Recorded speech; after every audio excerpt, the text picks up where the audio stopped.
청년을 보게 하소서. 2021년 청년부 주제 두 번째 설교입니다. 앞에서 광고했듯이 이제 우리 한 거의 2월달 내지 3월달까지는 주제 설교 한 번, 그다음에 생명의 삶 큐티 설교 한 번, 교대로 가려고 합니다. 자, 넘어가서 2021년 청년부 주제 같이 한번 읽습니다. 하나, 둘, 셋. 말씀으로 나를 보게 하소서. 자, 이제 다 외우는 암송 구절 주제 말씀 같이 한번 읽도록 하겠습니다. 하나님의 말씀은 살아있고 활력이 있어 좌우의 날선 어떤 검보다도 예리하여 손과 영과 밑 관절과 골수를 찔러 뚜렷하게 하며 또 마음의 생각과 뜻을 판단하나니. 아멘. 이 말씀은 그냥 무생물적인 그냥 글씨가 아니라 종이에 쓰여진 인쇄 잉크가 아니라 이 하나님의 말씀이 살아있고 능력이 있어서, 여기서 혼과 영과 관절과 골수는 우리 심령 깊숙한 곳을 이야기하는 거예요. 우리 영혼 깊숙한 곳에 있는 어두운 생각들, 잘못된 생각들, 그것을 말씀의 빛 가운데 드러나서 쪼개고 변화시키는 능력이 있다는 것입니다. 그래서 목사님이 올해 꿈꾸는 것은 그런 말씀의 능력을 여러분들이 각자 다 경험했으면 너무 좋을 것 같아요. 그래서 여러분들 이 은혜를 꼭 사모하고 여러분들이 이 은혜를 경험하시기 바랍니다. 자, 넘어가서 상처 입은 사자.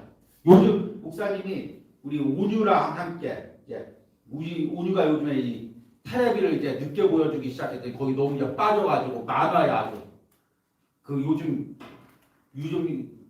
유행하는 게 뭐더라? 갑자기 이름이 그 분어 있는데 분어 나오는 거 거기에 너무 빠져가지고 그 지금 헤어나오지를 못하고 있어. 목사님 가까이 동물의 왕국을 틀어주면서 같이 보고 있는데 너무 재밌어. 유익한 걸 자꾸 봐야 되는데. 근데 이 동물의 왕국의 주된 주인공이 누구냐면 사자야.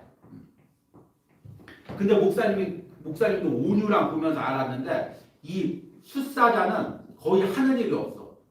빈둥빈둥 놀더라고 보니까. 그리고 이제 무리의 왕이야. 무리의 이제 말하자면 힘으로 이제 왕자리를 차지하고 다른 일들은 암사자들이 다 해. 그래서 이제 물소 사냥하는 걸 봤는데 물소도 암사자들이 다 이제 그 잡아놓고 몰아놓고 한 3-4마리 암사자들이 달라 들어가지고 엉덩이부터 이제 뜯어먹는 거예요. 물소. 그러면 이제 숫사자는 뭐하냐? 숫사자는 딱 한 방 힘을 써. 언제 힘을 쓰냐면 물소가 다 이렇게 도망가려고 할 때 달려들어서 그 물소의 목을 한번 딱 무는 거야. 근데 이 목을 빨리 물어야지, 안 그러면 이 물소가 은매인가 물소가 뭐라고 울더라고. 동물의 왕국에 울더라고. 이렇게. 그러면은 물소 무리들이 그 소리를 듣고 도와주러 오더라고. 이 물소들이 의리가 있더라고. 동물의 왕국을. 그러니까 제때 이 숫사자는 딱 한 번, 갈 때 어슬렁어슬렁 한 번 힘쓸 때 딱 한 번 목 한 번만 딱 물어주면. 근데 그러면 이제 모든 배우를 갖는 거야. 근데 이 숫사자가 사냥을 하다가 물소 뿔 같은 데 한번 잘못 이렇게 받치면 뼈가 부러지거나 다리가 이제 부러지게 되는 거야. 그러면 이제 이 숫사자가 이제 절뚝절뚝거리면은 그때부터는 이제 무리에서 안 받아줘. 그때부터 이제 무리에서 혼자 이제 떨어져 나가는 거야. 다치면 이제 신경도 안 쓰는 거야. 그러면은 그동안 이제 만만히 보더니 하이에나들이 사자한테 달려가요. 뒤에. 왜? 사자도 이제 결국에 쓰러질 테니까. 그러면 이제 이 사자가 쩔뚝쩔뚝하면서 걸어가면 하이에나들이 막 맨발이들이 막 한 10대마리 쫓아와. 사자 엉덩이 먹으려고 막 쫓아와. 그러면 사자가 이제 뒤를 딱 끌어서 으르렁 한번 걸어. 그러면 이제 이 하이에나들이 뒤로 물러나가. 그러다 걸어가다 또 이제 쩔뚝쩔뚝거리면 또 이제 달라져. 그리고 결국에 이제 주저앉으면 그때서야 가까이 와가지고 이제 사자도 먹히는 거지. 우리 온유한테 너무 잔인한 세계를 보여준 거야. 근데 목사 이 동물의 왕국 보면서 이 동물의 세계도 사람 사는 세계하고 똑같다. 사람 사는 세계하고 똑같은 부분이 너무 많은 것 같아. 이 사람 사는 세계에서도 조금만 우리가 이제 약점이 보이거나 연약한 걸 보이면은 막 사람이 달라들잖아. 그리고 막 그 연약한 걸 막 물어뜯고. 그러니까 이제 약하게 안 보이려고. 특별히 요즘같이 경쟁 사회에서는 약한 모습을 보이는 거예요. 그래서 자꾸 막 자기를 포장해야 돼. 면접하러 가면 저 이것도 할 줄 알고 저것도 할 줄 알고 이 자격증도 있고 저것도 할 수 있고 자기 약한 부분을 얘기하면 안 돼. 그러다 보니까 점점 우리가 세상을 살아가면서 자꾸 막 겉만 포장하는 모습만 점점 나도 모르게 그것을 자꾸 이제 습득해 가는 거야. 그래서 이제 우리 청년들 목사님 항상 당부하는데 이제 우리 그 소개팅 나가면 항상 막 자기를 포장하는 사람을 좀 경계해야 돼. 왜냐하면 포장하면 포장할수록 그 안에 약점이나 상처가 많은 경우가 많이 있어. 그러니까 우리가 점점 이 현대인들은 자신의 약점들을 점점 가리고 장점들을 자꾸 포장하려고 해요. 이 교회 안에서도 믿는 사람들끼리도 서로 약점을 보여주기보다 자꾸 그 있는 모습들을 포장하게 돼요. 그러다 보니까 하나님 앞에 기도할 때도 자신의 그 어두운 모습들을 보이기보다는 그냥 자신의 겉모습만 보이고 그렇게 기도할 때가 많이 있어요. 그러다 보면 나도 모르게 그 안에서 나의 그 어두운 모습들이 점점 왜곡되고 그렇게 변해가요. 그래서 넘어가서 목사님이 첫째 주에 설교할 때 보여준 그 화면이에요. 집이 있는데 겉에 햇볕이 잘 비치는 집이 있는데 잔디밭이 아주 하늘밖에 닫혀 있고 그리고 집 뒤에 보니까 그늘이 지고 그늘이 지니까 그 뒤에 온갖 벌레들이 자라고 왜곡되고 어두워진 모습 그런 모습이 있는데 우리의 외적인 모습, 내적인 모습이 이렇게 변할 수가 있어요. 겉으로는 신실하고 겉으로는 세상에서 잘 나가는 것 같고 완벽해 보여도 그 안에 병들고 왜곡되고 잘못된 모습들 그 모습들이 있어요. 그런데 목사님 말씀했듯이 하나님의 은혜 햇볕 가운데 겉모습뿐만 아니라 여러분들의 그 어두운 마음들, 어두운 상처들, 어두운 내면들이 은혜 햇볕 가운데 다 비쳐서 이 어두운 부분들이 은혜 햇볕 가운데 드러나야 비로소 우리가 진정한 변화를 경험할 수가 있습니다. 넘어가서 우리가 지금 이제 계속해서 여러분들 오늘 소그룹 모임에서 나눴는데 마태복음 말씀을 나누고 있어요. 그런데 이 마태복음에 보면 예수님께서 가장 이 비판하는 사람이 누구냐? 바리새인들. 바리새인들 보고 뭐라고 하냐면 회칠한 무덤이라고. 회칠한 무덤이라고 뭐냐면 지중해에는 이렇게 그 화산석 그리고 이런 게 많이 있어가지고 하얀 회를 칠하는 거예요. 그래서 건물에다가 하얀 회를 칠하면 왜 그리스 같은 데 가보면 하얀 회를 칠하면 막 너무 이렇게 낭만적이고 멋있어 보이잖아요. 그러니까 무덤에다가 하얀 회를 칠해요. 그러면 무덤이 하얗고 깔끔해 보여요. 근데 무덤 속에는 뭐가 있어? 시체가 있지. 시체가 썩고 부패하고. 근데 이 바리새인들 보고 지금 뭐라고 말하냐면 회칠한 무덤 같다는 거예요. 예수님. 겉으로는 율법을 잘 지키고 겉으로는 신앙생활 잘하고 인격이 뛰어나는 것 같은데 그 내면에는 시체가 썩는 것처럼 악취가 나고 어둡고 습하고 그런 모습이 있다는 거예요. 그런데 바리새인들이 왜 이렇게 됐을까? 상처 때문에. 이 바리새인들은 어떻게 해서 생겼냐면 이스라엘 백성들이 유다 백성들이 바벨론으로 포로로 끌려가고 나라가 망하고 어려움을 당하자 야 우리가 하나님 말씀을 안 지켜서 그런다. 말씀 지키자. 좋은 의도죠. 근데 그게 상처로 남아가지고 야 말씀 안 지키면 우리 또 포로로 끌려간다. 말씀 안 지키면 우리 나라 망한다. 야 너 말씀 안 지켜서 너 때문에 우리 포로로 끌려가잖아. 너 말씀 안 지키니까 우리 나라가 망하잖아. 계속해서 그 상처가 겉에 모습만 겉에 보여지는 모습만 강조하다 보니까 이렇게 왜곡된 신앙, 왜곡된 내면을 가지게 되는 것입니다. 그래서 이제 여러분 오늘 말씀 가운데 우리가 이제 말씀 가운데 나의 겉모습도 항상 잘 관리를 해야죠. 얼굴도 이뻐야 되고 목사님 임원들 모임할 때 이제 중모임으로 임원하는 그 임원 모임을 하는데 자매들이 화면을 안 켜. 그래서 유리황만 떠. 유리차만 뜨고 이름만 떠. 왜 얼굴 안 보여줘? 아직 안 가꿔서. 근데 그 외모도 잘 가꿔야지. 그런데 내적인 모습, 하나님이 보시기에 기뻐하는 그 내적인 모습으로 좀 우리가 변화를 받아야 돼. 그런 은혜가 있길 바랍니다. 그래서 오늘 말씀에는 누구에 대해서 이야기를 하려고 하냐면 넘어가서 웹툰에 있는 말씀이랑 다른데요, 목사님? 압살롬이라는 인물에 대해서 이야기를 하려고 합니다. 근데 목사님이 압살롬의 이미지를 인터넷에서 찾다 있어. 압살롬이라는 이미지가. 그래서 이 성경 말씀을 읽으면서 갑자기 이 사람을 떠올랐어. 누굴까? 누구예요? 웹툰 만화의 주인공이야. 무슨 만화인지는 얘기 안 하겠어. 뭐지? 근데 이제 이걸 갖다가 이런 걸 갖다가 뭐라고 하냐면은 요즘에 만찢남.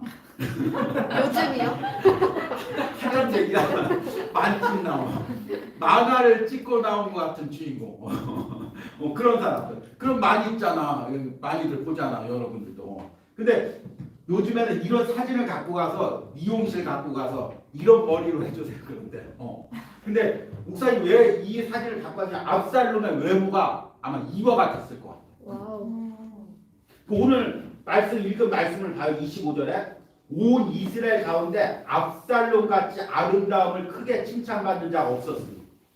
그러니까 그 온 이스라엘 중에서 가장 아름다운 남성하면 누구냐면 압살롬을 얘기할 정도예요. 굉장한 거지. 그러면은 우리나라에서 가장 잘생긴 남성하면 누구 있다 얘기해.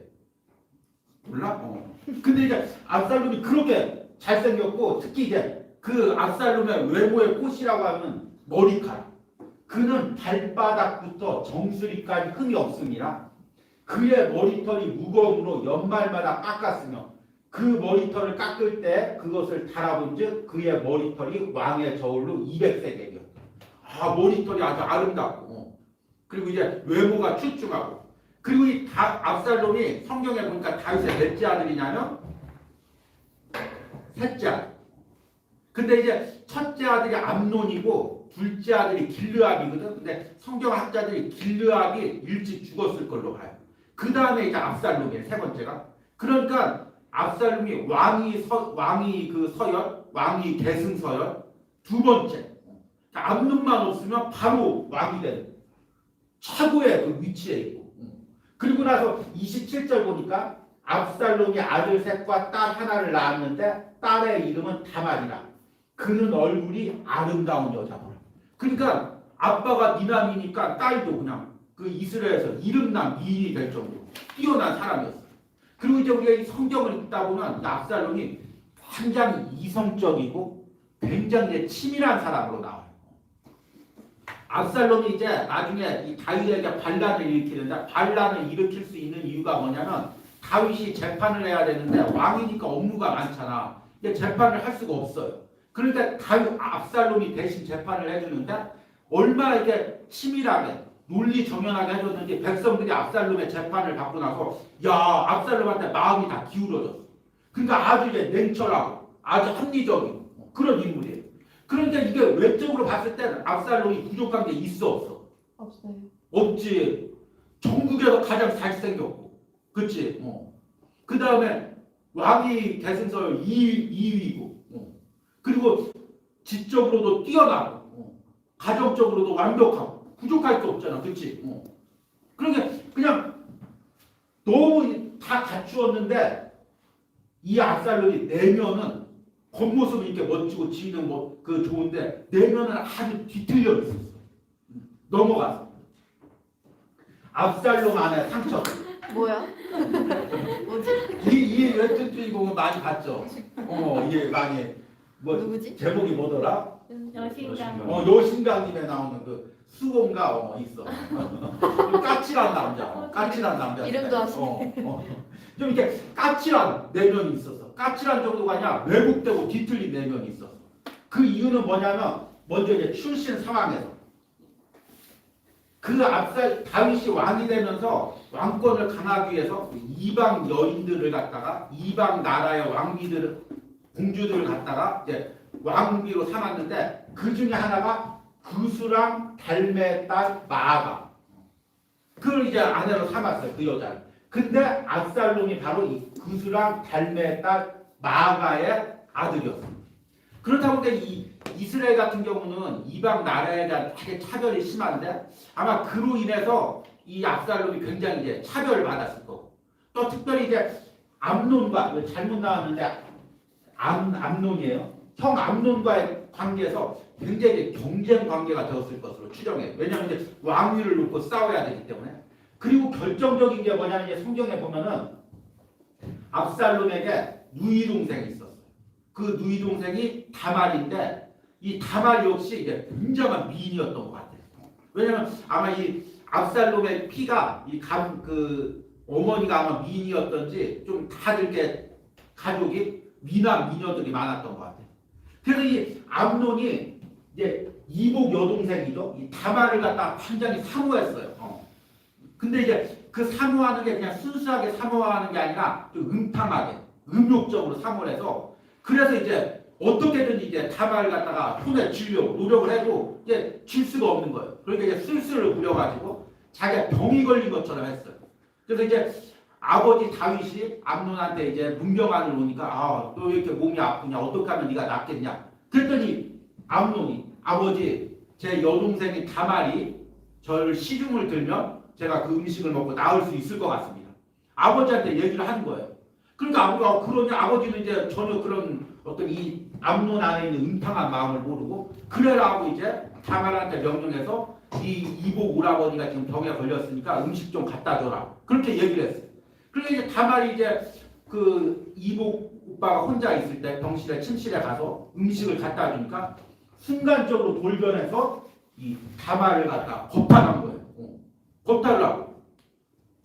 그리고 나서 더 중요한 건 뭐냐면 그렇게 겁탈을 하고 나서 이제 갔다가 그냥 너 이제 볼일 다 봤으니까 자기 욕망을 다 채웠으니까 너 나가라. 이제 다시 숙소로 돌아가라. 그런 거예요. 그러니까 완전 여자를 욕보이고 책임도 지지 않고 그 외면을 하고 그런 이제 아주 음탕하고 이제 나쁜 짓을 저질렀고 그로 인해서 다말은 결혼도 못하고 숙소에서 눈물 흘리면서 남은 삶을 보내게 된 거예요. 그러니까 이 압살롬이 봤을 때 얼마나 이게 지금 화가 나는 일이에요. 그런데 중요한 건 뭐냐면 다윗이 거기에 대해서 뭐라고 얘기를 안 하는 거예요.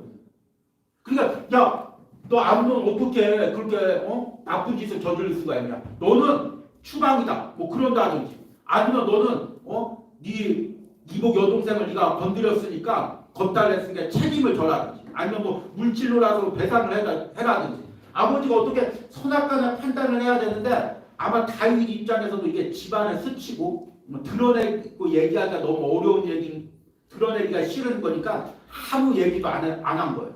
그러니까 이제 압살롬이 분노가 쌓인 거죠.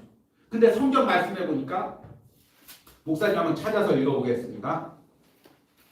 압살롬은 어떻게 반응을 했는지 사무엘하 13장 20절에 보니까 압살롬이 다말에게 뭐라고 이야기하냐면 그의 오라버니 압살롬이 그에게 이르되 내 오라버니 암논이 너와 함께 있었느냐 그러나 그는 내 오라비니 누이야 지금은 잠잠히 있고 이것으로 말미암아 근심하지 말라니 이에 다말이 그의 오라비 압살롬의 집에 있어 처량하게 지내니라. 22절에 보니까 압살롬은 암논이 그의 누이 다말을 욕되게 하였으므로 그를 미워하여 암논에 대하여 잘잘못을 압살롬이 말하지 아니하니라. 아까 이야기했듯이 압살롬이 굉장히 냉철한 사람이라고 이야기했잖아요. 그러니까 암논이 그렇게 나쁜 짓을 얘기했는데도 한마디도 안 합니다. 다른 사람 같으면 막 자기 누이 여동생을 건드렸으면 쫓아갖고 막 멱살 잡고 너 내 여동생 왜 그렇게 건드렸어 하고 싸울 거 아니야. 근데 압살롬은 아무 말도 안 하는 거야. 그러니까 아무 말도 안 하는 사람이 무서운 사람이야 사실. 왜냐면 그 안에서 칼을 갈고 있는 거지. 그냥 말로 이렇게 해버린 사람 말로 그냥 쏟아내고 끝내는데 아무 말도 안 하고 그냥 속으로 막 썩고 있는 거야 그 안에서. 내가 저놈을 죽여야지. 막 소리를 내고 싸우면 그냥 그걸 풀어내고 마는데 안에다 이렇게 막 쌓아두고 있는 거야. 내가 저놈을 죽여야지. 그리고 나서 실제로 2년 후에 2년이 지났어. 그동안 아무 말도 안 한 거야. 그러니까 암논도 경계를 풀었겠지. 다 잊어먹었나 보다. 뭐 압살롬이 날 어떡하겠어. 근데 압살롬이 잔치를 벌여서 암논하고 다른 형제들 초대. 그러니까 아무런 의심 없이 암논하고 다른 형제들이 가. 그런데 사람들 매복하고 있다가 암논을 갖다 그냥 죽여버려. 그러니까 얼마나 이게 치밀하고 한번 그 억울한 일을 당하면 풀지 않고 아버지에 대한 분노 그리고 형에 대한 분노 그것을 얼마나 쌓아두고 있었는지 이 성경을 보면 알 수가 있어. 그리고 나서 이제 아버지 다윗과의 관계에서 아버지가 이 압살롬을 얼마나 사랑했는지를 우리 성경을 통해서 너무 잘 볼 수가 있습니다. 다윗이 그 전쟁에 나가기 전에 정말 압살롬만은 죽이지 말라. 그리고 압살롬이 전쟁에서 죽을 때 정말 그 식음을 전폐하고 압살롬을 위해서 내 아들 압살롬아 내가 죽었으면 차라리 나을 것 같다고 그렇게 울면서 그랬던 그 아버지의 사랑이 지극한데 압살롬은 아버지를 오해하는 거야. 나를 미워하고 형만 이뻐하고 그리고 나를 갖다 그냥 내버려줘. 그렇게 생각을 한 거예요.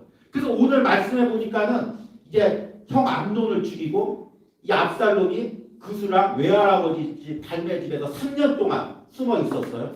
그리고 나서 이제 다윗에게 다시 왔는데 다윗이 부르질 않는 거야. 근데 이 압살롬이 다시 예루살렘으로 돌아오는 과정에서 가장 힘써준 사람이 누구냐면 요압이라는 장군이에요. 다윗의 차고 충신이죠. 근데 그 요압이 압살롬이 예루살렘에 왔는데 그 다윗과 압살롬을 만나게 해주질 않아요. 아마 이제 아직 다윗의 화가 풀어지지 않았기 때문에 아마 시간을 이제 생각했던 것 같아요. 그러니까 압살롬이 자꾸 요압을 불러도 요압이 안 오니까 압살롬이 오늘 말씀에 읽은 말씀에 어떻게 하냐면 요압의 밭에 불을 질러버려. 안 온다고 불을 질러버리는 거예요. 굉장히 성격이 막 극단적으로 변한 거죠. 예를 들어서 여러분들이 목사님 어려운 일이 있어서 목사님 여기 와서 좀 기도 좀 해주세요. 그랬어. 목사님이 알았어 갈게. 근데 목사님 좀 바쁜 일이 있으니까 다음 주에 갈게. 목사님 안 온다고? 그럼 목사님 집에 불을 질러버려. 그럼 얼마나 극단적이야. 근데 이 압살롬이 그렇게 이제 성격이 막 삐뚤어지고 극단적으로 된 거야. 왜 그랬을까? 그 안에 있는 상처들 때문에. 그 안에 있는 그런 피해의식 때문에. 아버지가 나를 미워하고 형만 이뻐하고 또 형으로 인해서 그 당했던 상처들 그런 것들이 막 그 안에 쌓여가지고 이제 막 성격이 파괴적이고 극단적으로 된 거예요. 그리고 결국에는 아버지한테 반란을 일으키고 아버지를 죽이려고 하는 거예요. 그리고 나서 어떻게 하냐면 예루살렘 궁전을 차지하고 나서 궁전 위에다가 텐트를 치고 아버지의 후궁들 가지고 텐트로 데리고 올라가. 그리고 나서 사람들 보는 앞에서 그 후궁들을 한 명씩 겁탈을. 그러니까 내가 아버지의 것을 빼앗았다는 걸 보여주기 위해서 그렇게 이제 행동을 하는 거예요. 그런데 그런 행동이 얼마나 왜곡되고 성적으로도 왜곡되고 성격적으로도 왜곡되고 신앙적으로도 왜곡되고 완전 그 겉모습과 반대로 겉모습의 그 아름다움 이스라엘에서 가장 아름다운 남자의 그 모습이 아니라 가장 추악하고 가장 더러운 모습으로 변해버리는 거예요. 왜 그렇게 변했어? 그 압살롬에 가졌던 자라면서 가졌던 상처들이 형 암논과의 관계에서의 상처들이 아버지 다윗과의 상처들이 사람과의 관계에서 상처들이 그 압살롬의 내면은 어둡고 분노적이고 파괴적으로 변해버리게 한 거예요. 그리고 결국에는 전쟁터에서 이 요압에게 죽임을 당하게 돼요. 압살롬의 얘기를 들으면서 안타까워 안 안타까워? 안타깝지. 하나님께 크게 쓰임받을 수 있는 가만히 있어도 이스라엘 왕이 될 수 있는 많은 기회가 있었고 그리고 하나님께 크게 쓰임받을 수 있는 기회가 있었고 목사님이 만약 압살롬 같은 위치에 있다면 얼마나 좋았을까? 목사님이 우리나라에서 가장 아름다운 남자야. 머리털이 그냥 너무 아름답고 만친남이야. 그리고 왕위 계승서열 2위야. 모든 물질이 있어. 모든 건강이 있어. 모든 재능이 있어. 그거 갖고 목사님 뭐 할까? 열심히 주의하면 얼마나 좋을까? 정말 크게 목회도 하고 연약한 영혼들 많이 돕고 그러면 얼마나 좋을까? 근데 그렇게 못하는 거야 압살롬은. 왜? 그 내면 안에 상처가 있으니까. 사람에 대한 미움이 있으니까. 아버지에 대한 분노가 해결이 안 되니까. 그게 안 되는 거야. 근데 목사님 우리 청년들을 봤을 때 압살롬 같은 사람들이 너무 많아. 다들 우리 남자들은 만찢남이고 여자들 우리 자매들은 너무 뛰어난 미인들이야. 우리 청년들 우리 자매들 어디 내놔도 전국에서 다말처럼 어디 내놔도 빠지지 않는 미모를 가진 자매들이 우리 청년부에 많아. 왜 이렇게 갑자기 분위기가 싸하지? 근데 너무 외모도 뛰어나고 재능들도 많고 또 어려서부터 신앙생활해 온 청년들도 많고 그런데 우리 안에 해결하지 못한 그 어두운 마음들 때문에 또 상처들 때문에 가정과의 관계에서 찢겨진 모습들 때문에 나도 모르게 마음이 어둡고 말투가 날카로워지고 관계 가운데 자꾸 상처받고 깨어지고 스스로 피해의식 가운데 숨고 그런 청년들이 너무 많아. 하나님께서 분명히 우리 청년들을 사용하실 텐데 하나님께서 분명히 여러분들에게 가정을 주실 거고 직장을 주실 거고 여러분들에게 사명을 주실 텐데 정말 여러분들이 이 어두운 마음들 왜곡된 마음들 이것이 해결되지 않으면 여러분들이 그것들 감당할 수가 없어요. 너무 중요한 거야. 여러분들이 나중에 결혼을 해서 아내를 얻든 남편을 얻든 자녀를 얻든 여러분들이 그런 관계 가운데서 여러분들의 내면이 건강하지 않으면 그들을 품을 수가 없어요. 아내도 사랑할 수가 없고 남편도 사랑할 수가 없고 자녀들도 품을 수가 없고 직장에서도 관계 가운데 원만히 행할 수가 없고 여러분들이 꼭 올해 말씀 가운데 나의 그 어두운 내면들 그것들 보고 예수님 앞에 나가서 번화가는 은혜가 있길 바랍니다. 넘어가서 이렇게 상처가 만들어낸 왜곡된 인격들 인격이라고 하면 좀 너무 거창한 것 같은데 왜곡된 성품들 왜곡된 성향들 그게 무엇이냐면 첫 번째는 뭐냐면 너무 엔터를 치면 방어적인 성격 이게 심리학적인 용어에서 방어기제라고 하는데 뭔가 이렇게 사람들이 상처를 받으면 본능적으로 그 상처를 다치지 않게 보호하려는 본성이 발휘돼요. 그래서 이게 동물들도 이렇게 상처를 입잖아. 그러면 동물들도 이렇게 자꾸 웅크러들고 누가 다가올 때 이렇게 피하게 돼. 왜 그러냐면 상처를 입으면 스스로 자기를 보호하려는 본능이 있기 때문에. 그래서 우리 내면에서도 마찬가지예요. 여러분들이 상처를 입고 누구한테 자라면서 자존감에 상처를 입고 아니면 가정 안에서 깨어진 가정 가운데 여러분이 상처를 입고 사람과의 관계에서 배신을 당하고 아픔을 당하면 여러분 스스로 또 같은 일이 반복되지 않으려고 여러분 스스로 보호 본능을 해요.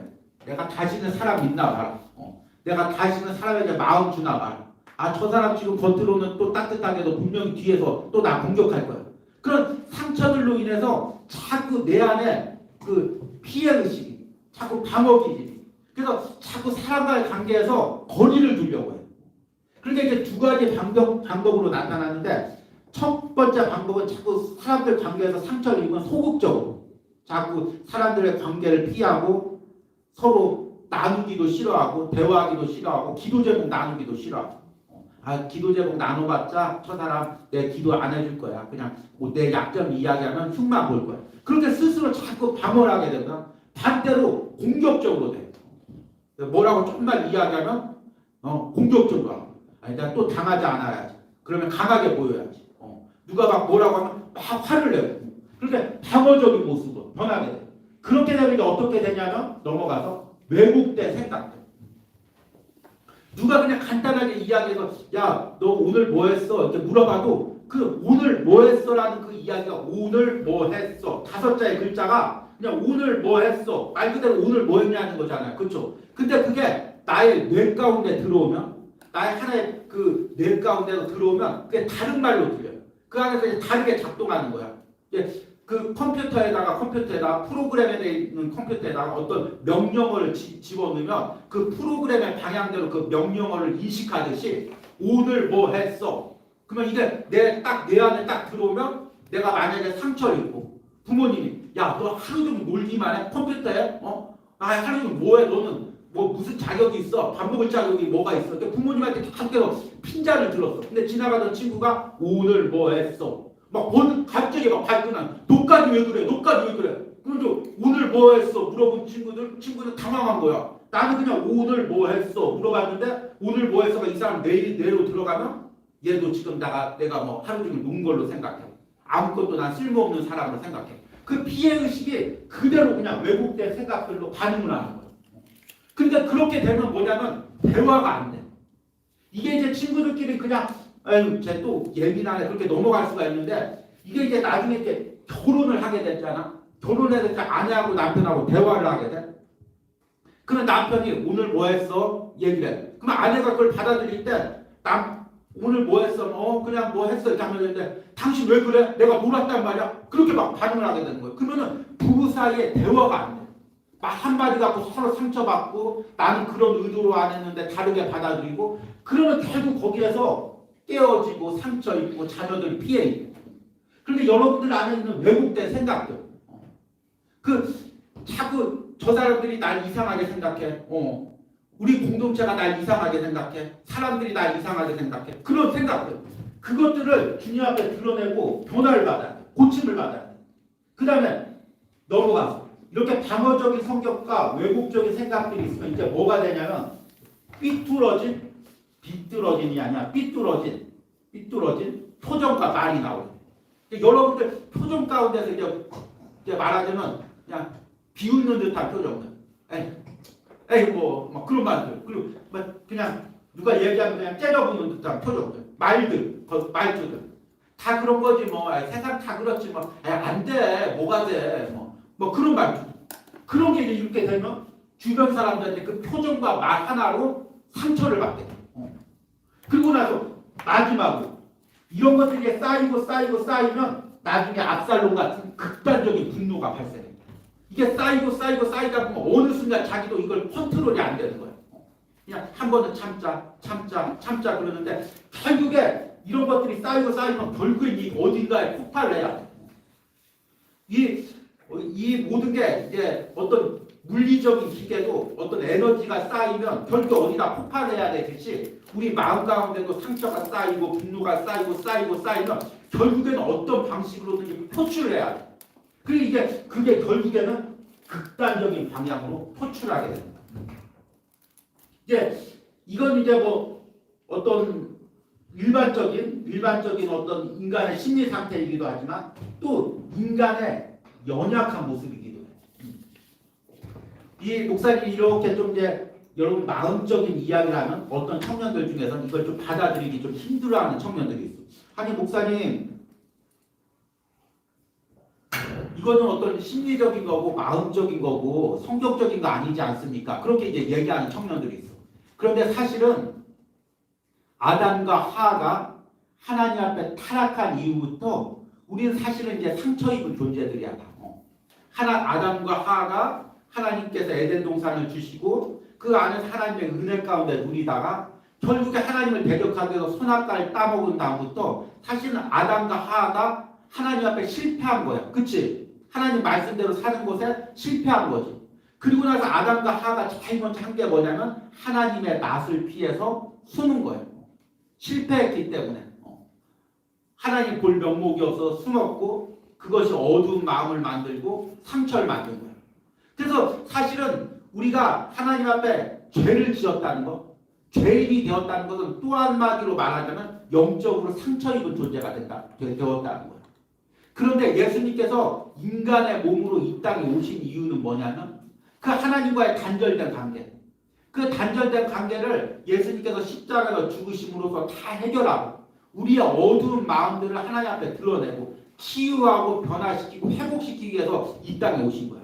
예수님께서 이 땅에 오신 첫 번째 이유는 우리 영혼을 구원하기 위해서이지만 동시에 우리의 어두운 마음들을 변화시켜서 하나님 앞에 밝은 존재로 다시 서게 하기 위해서 예수님께서 이 땅에 오신 거예요. 그래서 내가 예수님을 믿었는데 영혼은 구원받았는데 남은 생애를 어두운 마음과 상처받은 마음과 찢긴 마음 가운데 계속 살아간다면 내가 예수님의 은혜를 온전히 누리지 못하고 있는 거예요. 그래서 넘어가서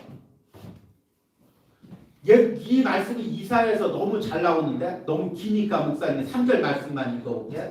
예수님께서 이 땅에 오신 이유 3절 무릇 시온에서 슬퍼하는 자에게 화관을 주어 그 죄를 대신하며 기쁨의 기름으로 그 슬픔을 대신하며 찬송의 옷으로 그 근심을 대신하시고 그들을 의의 나무 곧 여호와께서 심으시고 그 영광을 나타낼 자라 일컬음을 받게 하려 하십니다. 우리는 하나님 앞에 다 밝은 마음으로 기뻐하는 마음으로 밝은 내면으로 하나님께 찬양하고 예배하고 또 다른 영혼들에게 다른 지체들에게 은혜를 나눠줘야 할 존재들인데 우리가 그 내면이 어둡고 눌려있고 슬픔과 근심과 아픔 가운데 있는데 예수님께서 오신 이유는 다시금 여호와의 은혜 해와 우리 하나님의 회복의 날을 선포하여서 모든 슬픈 자를 위로하며 이렇게 눌려있고 아파하는 자들을 갖다가 영적으로 회복시켜 주기 위해서 이 땅에 오신 거라는 거죠. 그러면 그것을 어떻게 누려야 되냐면 우리가 예수님 앞에 죄를 구원받고 하나님의 자녀가 되는 방법이 뭐야? 내가 죄인임을 고백하고 예수님이 내 죄를 위해서 십자가에 죽으신 걸 믿으면 내가 하나님의 자녀가 되잖아. 그치? 똑같이 내면의 어두운 부분도 마찬가지야. 내 내면에 어두운 부분이 있다는 걸 인정하고 이 부분을 예수님이 변화시켜 주실 걸 믿고 예수님께 가지고 나가서 기도하면 그러면 바뀔 수가 있는 거야. 똑같아. 죄 용서받는 원리와 내면의 어두운 부분들을 회복되는 방법이 똑같은 거예요. 그래서 여러분들이 말씀을 들으면서 말씀을 묵상하면서 계속해서 말씀 가운데 나의 어두운 부분들을 발견하고 그것을 예수님 앞에 가지고 나서 기도하면 어떤 누구라도 회복될 수가 있어. 우리가 어떤 죄인이라도 예수님을 믿으면 구원받을 수 있어 없어? 있지. 그렇지. 우리가 그걸 믿고 이 자리에서 예배 드리는 거잖아. 아, 나 같은 죄인은 아무리 예배해도 예수님께 기도해도 구원 못 받아. 그러면 우리가 이 자리에 왜 앉아있어? 예수님의 십자가의 보혈의 능력이 어떤 죄인이라도 구원할 능력이 있다는 걸 믿고 이 자리에 우리가 앉아있는 거잖아. 마찬가지로 내가 어떤 어두운 상처가 있어도 어떤 왜곡된 마음이 있어도 내가 예수님의 보혈 앞에 가지고 나가면 그 보혈이 능력이 나를 변화시킬 것을 믿고 우리가 예배하는 거야. 난 안 돼. 나 같은 사람이 어떻게 변화가 쟤는 안 돼. 쟤는 도저히 못 변화받을 것 같아. 그거는 우리가 예수님의 보혈의 능력을 한정하는 거야.